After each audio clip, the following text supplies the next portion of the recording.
चलो आज रिवीजन का क्लास है, बस कुछ रिवीजन क्वेश्चंस बना के देखो इंपॉर्टेंट क्वेश्चंस का। केवल एक ही चैप्टर बाकी है हमारा प्रोबेबिलिटी, एक दो रिवाइज करके देखते हैं कुछ क्वेश्चंस। क्लास 10th मैथ्स नहीं, आज class 10th maths plus science दोनों का।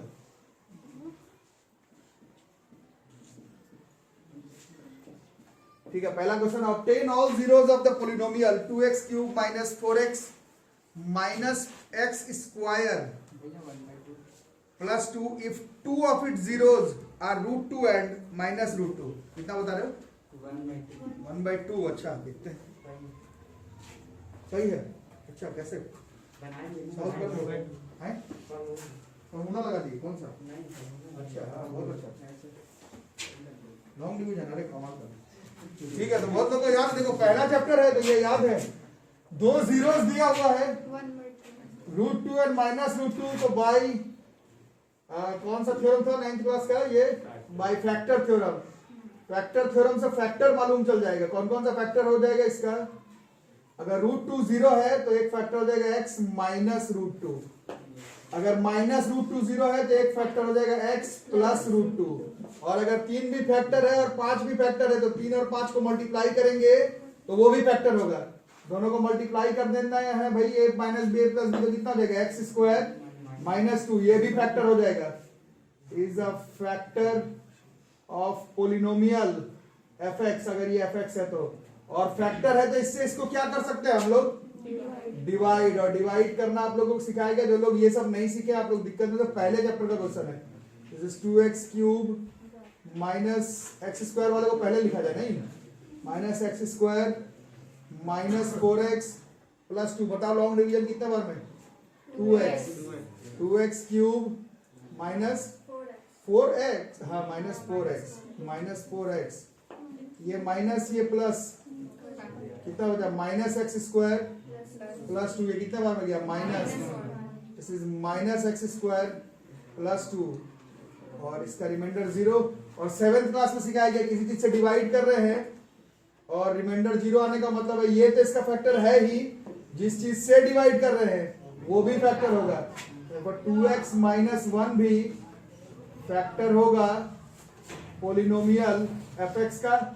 और अगर ये फैक्टर है तो x की वैल्यू 1/2 भी एक 0 होगा पोलिनोमियल fx का। इसका 3 जीरोस है, cubic polynomial will have 3 zeros.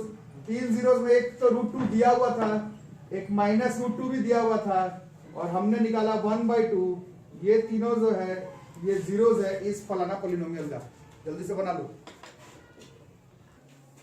हाँ, तो लीनियर इक्वेशन टू वेरिएबल का लास्ट टॉपिक है कंडीशन सॉल्यूशन का। नहीं, लीनियर इक्वेशन टू वेरिएबल और इनफाइनाइट नंबर ऑफ सॉल्यूशंस के लिए क्या होता है? For infinite number of solutions linear equations in two variable में इनफाइनाइट सॉल्यूशन का क्या क्राइटेरिया है? a1 by is equal to तीनों बराबर हो जाते हैं यहाँ पे। तो a1 by a2, a कौन है इसका? 2 by 2x, कुछ भी, इसका 3, इसका इज इक्वल टू 7। तीनों बराबर। यहां से कुछ बातें करेंगे, देखते हैं। इन दोनों को पहले साथ में रखते हैं। बताओ कितना हो? This 2a plus 2b 3a minus 3b। इससे क्या हो जाता फिर? a is equal to 5b ना, a is equal to 5b। यहां से ये आ जाएगा। बाकी इन दोनों को साथ में रखो या तुम्हारा मर्जी, इन दोनों को भी रख सकते हो। This is 9a plus 3b minus 6 7a 7b है ना। ये इधर आ गया 2a इज इक्वल टू, बोलो 7b में से 3 भी गया 4b प्लस 6। क्या सही हुआ गलत? 2a बराबर 7b 4b प्लस 6 ठीक लग रहा है। a के जगह पर 5b है यार, डांस मत करो। 10b बराबर 4b प्लस 6, 6b बराबर 6, b बराबर 1, और a बराबर 5b है, तो a बराबर 5 क्रॉस चेक करना है। तो ये पहला और तीसरे को चेक में रख करके क्रॉस चेक खुद को कर सकते हो, पहला और तीसरा, क्योंकि मैंने पहला दूसरा दूसरा तीसरा से किया है। तुम्हें चेक करना है, तुम पहला तीसरा से एक बार चेक करके देख सकते हो कि सही आ रहा है अगर, ठीक है। चलो ये लिखो question number 3, draw the chart ही बना देगा involving steps in extraction of metals. Metal का एक्सट्रैक्शन, तो सारा स्टेप्स लिखते हुए पूरा एक चार्ट बनाओ, ठीक है, पूरा कंप्लीट चार्ट। तो ये वाला आ नहीं रहा है बच्चों, इस बार बोर्ड्स के एग्जाम में ये नहीं आ रहा है, तो ये भी जानना जरूरी था, इसलिए इसको भी क्वेश्चन में डाला गया। This is not coming, metallurgy के तहत आता है, इस बार नहीं आ रहा है एग्जाम में, इसलिए इसको बनाने का जरूरत नहीं है, लेकिन ये मालूम रखना कि टॉपिक नहीं आ रहा है एग्जाम, ठीक है। चलो ठीक है, वैसे याद थोड़ा सा एक बार लिख लो, ऐसे क्या दिक्कत है, कैसे कैसे होता था कुछ याद है? पहले ओर मिलता है, ओर का कंसंट्रेशन बढ़ाते नहीं, बात करना बंद कर दो, स्पीड में लिखो, वैसे ये नहीं आ रहा एग्जाम। कंसंट्रेशन ऑफ ओर को बढ़ाएंगे, है ना, और मेटल्स मिलेगा। मेटल 3 तरह का होता है जो मिलता है, कौन कौन सा? मेटल्स ऑफ हाई रिएक्टिविटी, ये पढ़ाया था पहले, इस बार आ नहीं रहा है।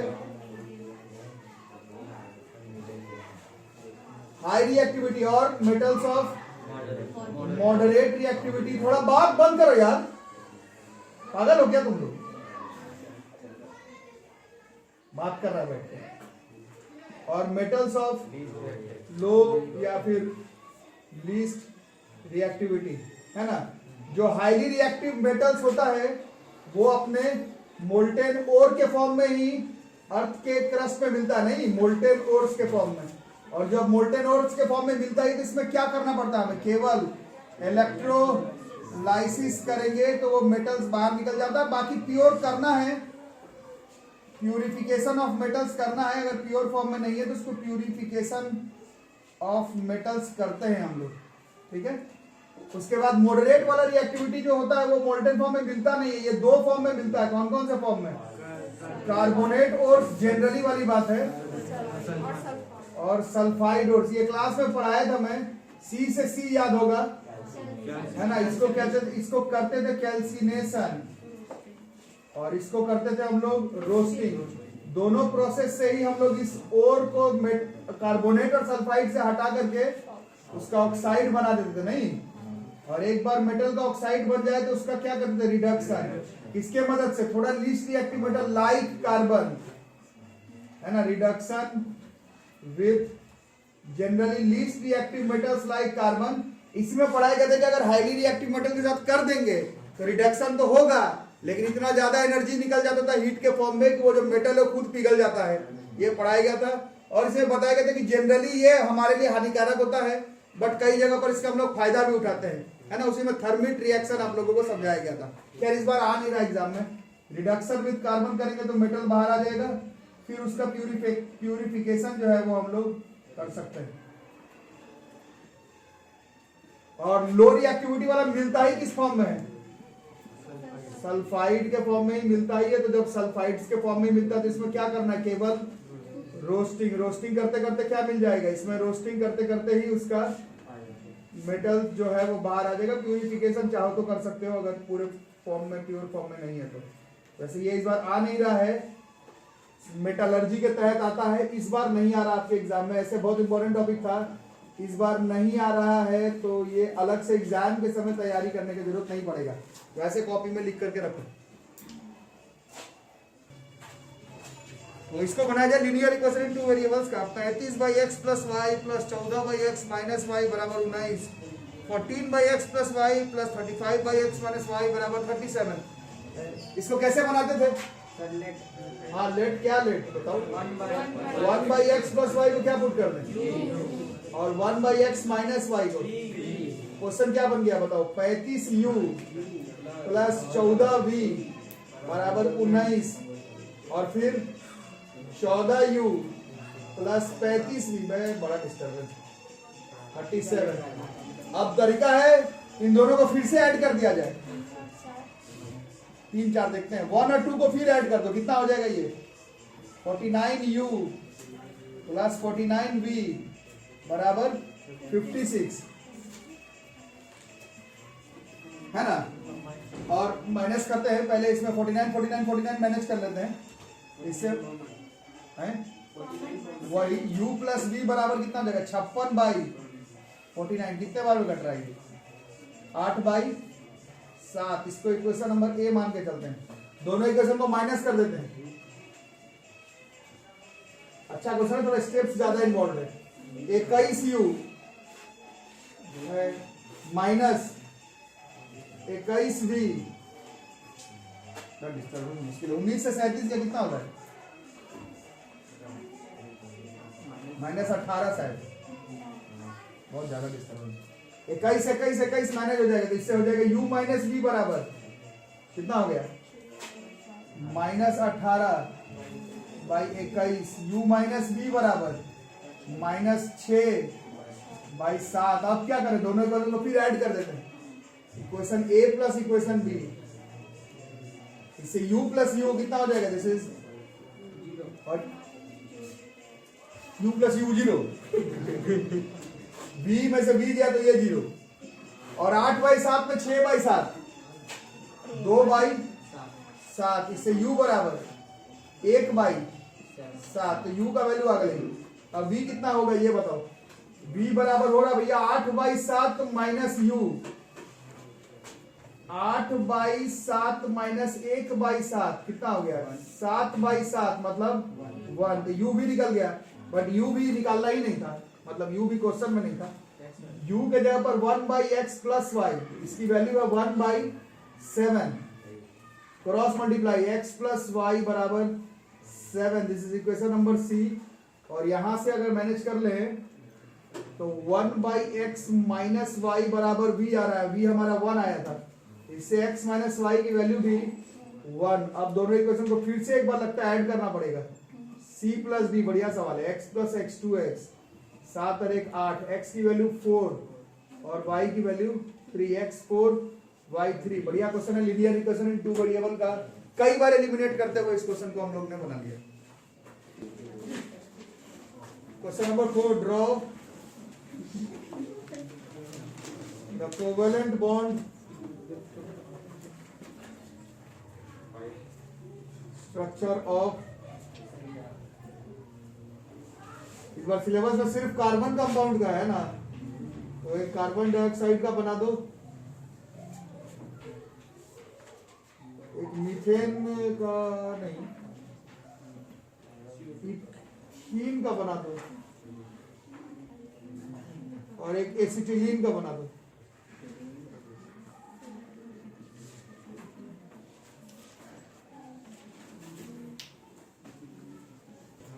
हाँ, कोवेलेंट बॉन्ड स्ट्रक्चर और आयोनिक बॉन्ड, ये दोनों बहुत इंपॉर्टेंट टॉपिक है। मेटल नॉन मेटल में आयोनिक बॉन्ड बनाना है, बात बंद।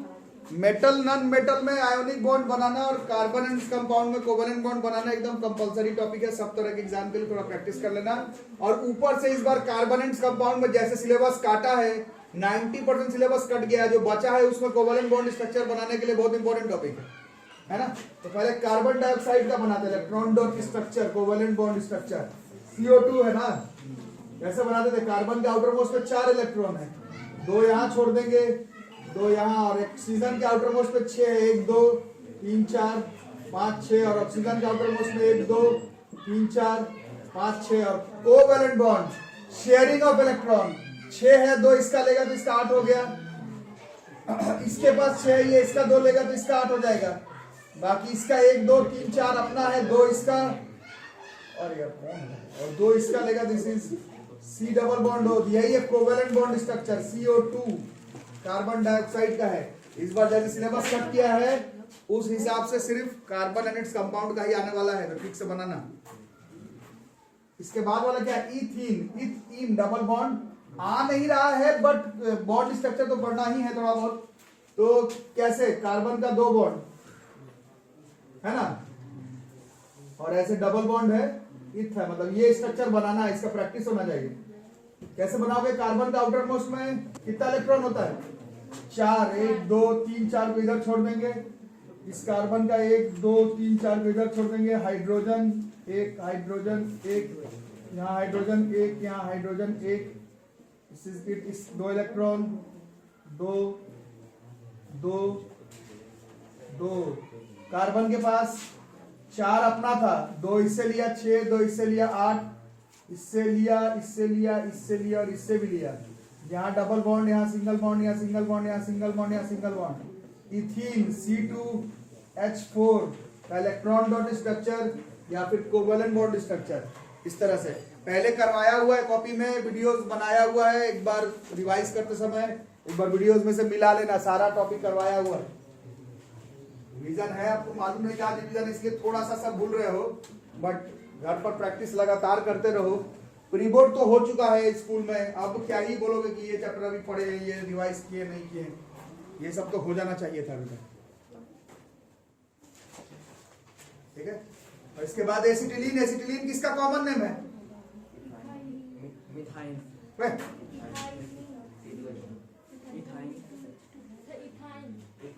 इथाइन का है ना? इथाइलीन बोल रहे हैं।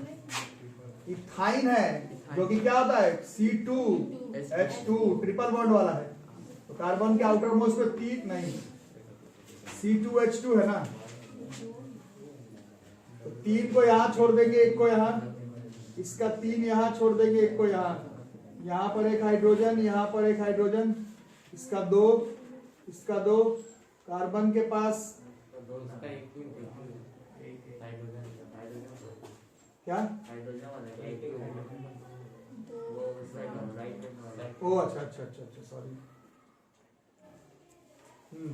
अब 2 3 5 3 8, इसका 2 3 5 3 8 पहले करवाया हुआ है, एक बार मिला लेना वीडियोस में से। सिंगल बॉन्ड 3 बार ट्रिपल बॉन्ड, ट्रिपल बॉन्ड।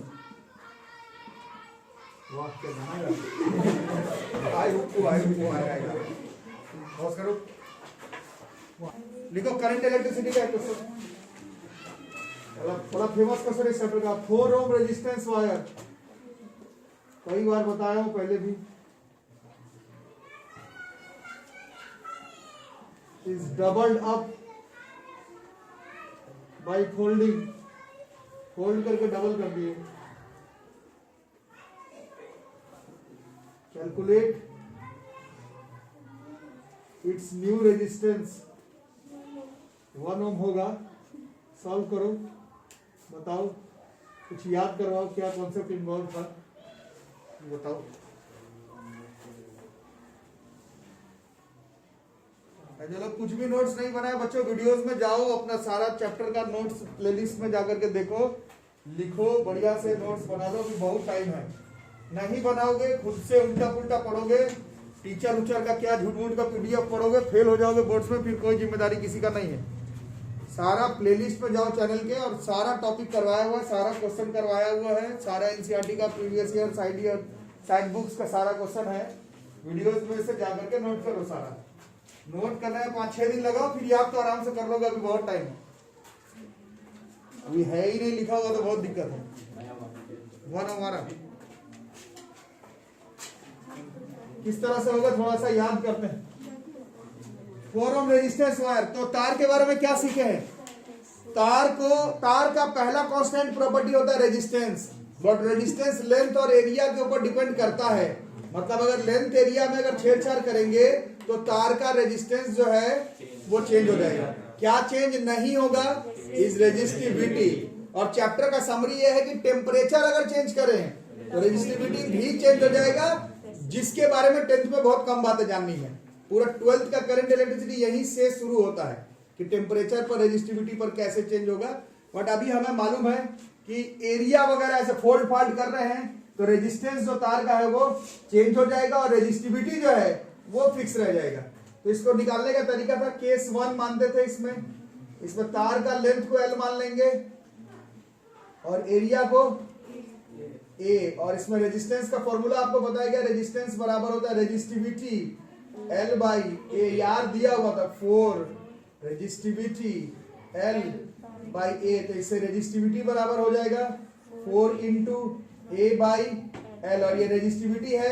जब तक टेम्परेचर में चेंजेस ना किया जाए तो इतना हम लोग कंफर्म कह सकते हैं कि उस तार का रेजिस्टिविटी जो है वो फिक्स रह जाएगा। अब केस 2 में तार को क्या करना है, फोल्ड करना है, ऐसे आधा कर दिया तो इसका लेंथ कितना हो जाएगा तार का, आधा, मतलब पहले एल था तो एल बाई 2, और जो एरिया नहीं होता ये एरिया ऑफ क्रॉस सेक्शन होता है, area of cross section double हो जाएगा, दिस इज 2a, क्या फिक्स रह जाएगा, रेजिस्टिविटी जो यहाँ पर निकाले हैं वो उतना ही रह जाएगा, this is 4 into A by L. हमें क्या निकालना है, न्यू रेजिस्टेंस, और रेजिस्टेंस का फॉर्मूला था रो एल बाई ए, तो रो रह गया बट एलवा चेंज हो गया, एल डैश, ए भी चेंज हो गया, ए डैश है ना बस, तो रो के जगह पर हो गया 4a by L into L dash, ये नया वाला लेंथ है, ये कितना हो गया, ये हो गया एल बाई 2, और ए डैश के जगह पर हो गया 2a, ये ए से कट गया, एल से एल कट गया, 2 to 4 से ये कट गया एक बार में, दिस इज 1 ओम।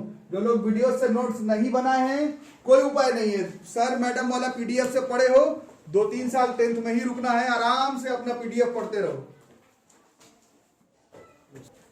इस क्वेश्चन को कर लेते हैं सॉल्व, ये बहुत बार आया था पहले बोर्ड्स के एग्जाम में, इस बार कोविड लेकर के सब सिलेबस आगे पीछे है, बट ये क्वेश्चन बहुत बार क्वाड्रेटिक की क्वेश्चन चैप्टर से आ चुका है एग्जाम में, और बढ़िया क्वेश्चन है मैथ्स का।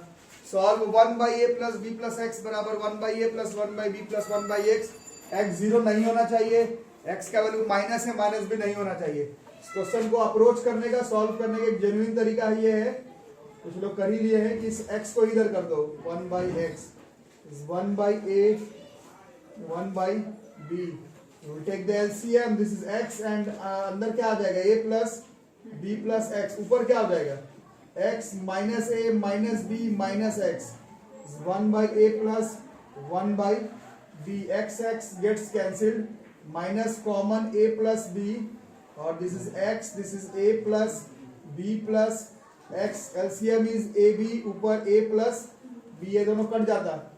इसके बाद बताओ, इसके बाद लगता है क्रॉस मल्टीप्लाई हो रहा है, माइनस ए बी बराबर A X plus B X plus X square, सबको एक तरफ, X square plus A X plus B X plus A B बराबर 0, इन दोनों में X common, X plus A, इन दोनों में बी कॉमन, ए भी नहीं सर माइनस है, minus B common X, b common x plus a बराबर 0, दोनों में x plus b x plus a बराबर 0, तो इसके हिसाब से एक x का वैल्यू माइनस b और एक x का वैल्यू माइनस है, बोल रहा 0 नहीं होना चाहिए तो नहीं है, माइनस है माइनस भी साथ में नहीं होना चाहिए तो नहीं है, तो x का वैल्यू माइनस b और माइनस a चलेगा, और ये देखने में नहीं लगता है but this is a question of quadratic equation, देखने में नहीं लगता है but this is a question of quadratic equation, ठीक है, और ये बड़ा इंपॉर्टेंट क्वेश्चन है, बहुत बार पहले आ चुका है एग्जाम में, ठीक है, तो जल्दी पूरा मैथ और पूरा साइंस रिवाइज करो। हमारा एक चैप्टर मैथ्स में प्रोबेबिलिटी और केमिस्ट्री में एक चैप्टर बच रहा है, पीरियोडिक क्लासिफिकेशन ऑफ एलिमेंट्स, बाकी सब चीज अब आप लोग लगातार रिवाइज करिए।